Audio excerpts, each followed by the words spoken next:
जय श्री महाकाल जी। मैं नेहा चौरसिया अपने चैनल माय वास्तु में आपका स्वागत करती हूँ। आज के इस वीडियो में हम वास्तु शास्त्र के द्वारा पशु पक्षियों की शुभता अशुभता के बारे में बात करेंगे। तो चलिए वीडियो शुरू करते हैं। कई लोगों को आपने अपने घरों में पशु पक्षी पालते देखा होगा। कुछ लोग तो ऐसे भी होते हैं जो अपना अकेलापन दूर करने के लिए पशु पक्षी पालते हैं। इसके साथ रहते रहते उनका पशु पक्षियों के साथ भावनात्मक लगाव भी हो जाता है और ये पशु पक्षी घर के सदस्य भी बन जाते हैं। घर में पशु पक्षियों को पालना, उनकी सेवा करना, उन्हें भोजन देना बहुत पुण्य का काम होता है। ये पशु पक्षी भी आपको निश्चल प्रेम देते हैं। वास्तु के अनुसार सभी पशु पक्षियों से अलग अलग ऊर्जा प्राप्त होती है।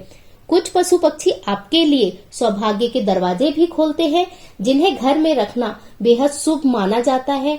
उन्हें घर में रखने से सुख, समृद्धि, तरक्की आपका साथ कभी नहीं छोड़ती है। इसके विपरीत कुछ पशु पक्षी ऐसे भी होते हैं जो घर परिवार पर अशुभ प्रभाव डालते हैं, बल्कि उनकी वजह से घर के सदस्यों को आर्थिक तंगी, मानसिक परेशानी तथा शारीरिक कष्ट आदि से भी गुजरना पड़ता है। ऐसे पशु पक्षियों को घर से दूर ही रखना चाहिए।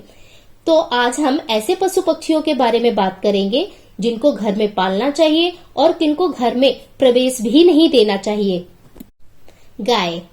शास्त्रों के अनुसार गाय में 33 करोड़ देवी देवताओं का वास होता है।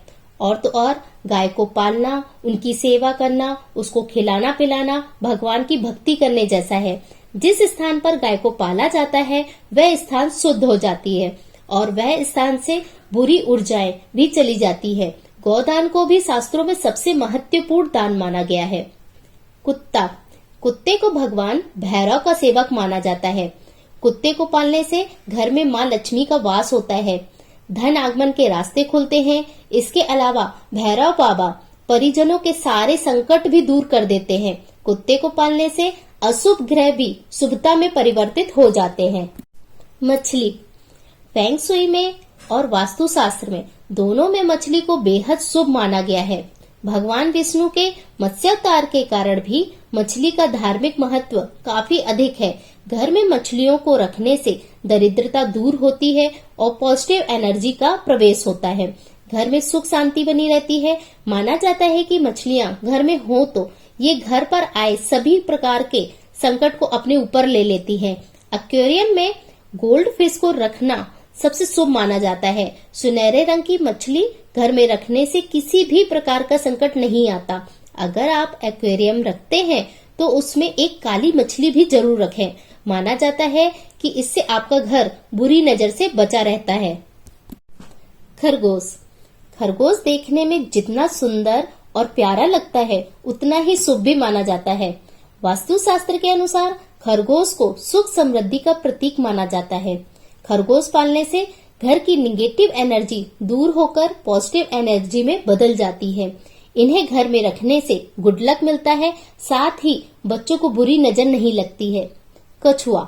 शास्त्रों में कछुए को 10 अवतारों में से एक माना गया है, जो लक्ष्मी माता का प्रतिनिधित्व करता है। घर में कछुए को पालने से आपके बिगड़े कार्य बनने लगते हैं। आपको अपने लक्ष्य को प्राप्त करने में सफलता मिलती है।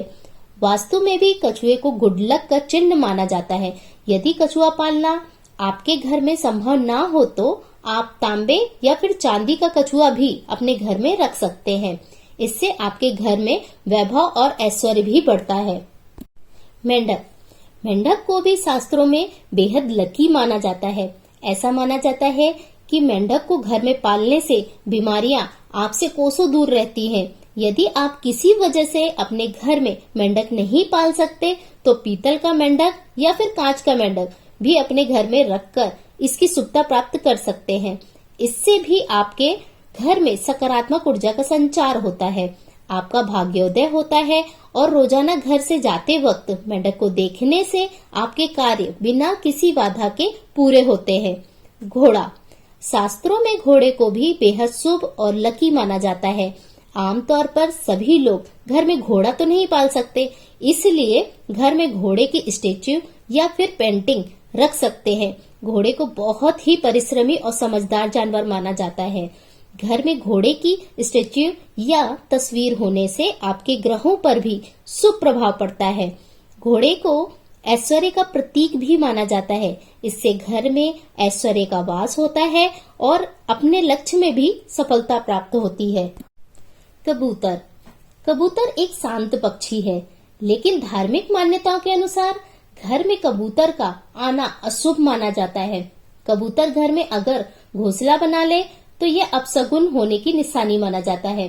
कबूतर का संबंध राहु से होता है और ऐसी मान्यता है कि जिस घर में कबूतर घोंसला बनाकर रहने लगते हैं वह जगह उजड़ जाती है और नकारात्मक शक्तियों का वास होने लगता है और लोगों को असफलता का भी सामना करना पड़ता है। बिल्ली। कई घरों में बिल्ली को भी पाला जाता है, परंतु शास्त्रों में भी बिल्ली को राहु का प्रतीक माना गया है। बिल्ली का सिर्फ घर में आना ही नहीं बल्कि उसकी आवाज तक का आना अपशगुन होता है। बिल्ली को भी नकारात्मक ऊर्जा का प्रतीक माना जाता है, खास तौर पर काली बिल्ली को। इसका कोई वैज्ञानिक आधार नहीं है, लेकिन मान्यताओं के अनुसार बिल्ली कभी भी सकारात्मक नहीं सोचती। वह उस घर का हमेशा बुरा चाहती है जिस घर में वह आ जाए। गिद्ध। गिद्ध का भी घर में आना शुभ नहीं माना गया है।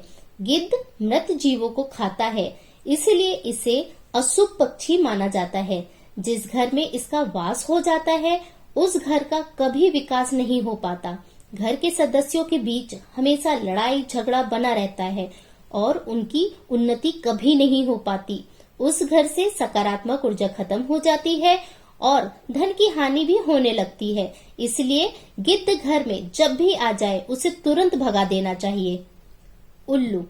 उल्लू को माता लक्ष्मी जी का वाहन माना गया है, लेकिन घर में इसका आना अशुभ होता है। धार्मिक मान्यताओं के अनुसार दिवाली के दिन उल्लू का आना शुभ माना जाता है। उस दिन यह देवी लक्ष्मी के आने का संकेत देता है, लेकिन अन्य दिनों में इसका घर में आना हानिकारक होता है। माना जाता है कि इससे घर में नकारात्मक ऊर्जा का वास होता है और घर की उन्नति रुक जाती है। चमगादड़। शास्त्रों के अनुसार घर में चमगादड़ का आना अपशगुन माना गया है। इसको दिन में दिखाई नहीं देता, इसलिए इसे रात का पक्षी कहा जाता है। घर में इसके आ जाने से नकारात्मक शक्तियों का वास हो जाता है और जीवन में कष्ट शुरू हो जाते हैं। स्वास्थ्य भी खराब रहने लगता है और बुरी बुरी खबरें आना शुरू हो जाती हैं। तो यह थी जानकारी पशु पक्षियों की शुभता अशुभता के बारे में। यदि मेरे द्वारा दी गई जानकारी आपको पसंद आई हो तो कमेंट करें, लाइक करें, शेयर करें और सब्सक्राइब करें ताकि मैं आपके लिए और भी बेहतर वीडियो ला सकूं। धन्यवाद।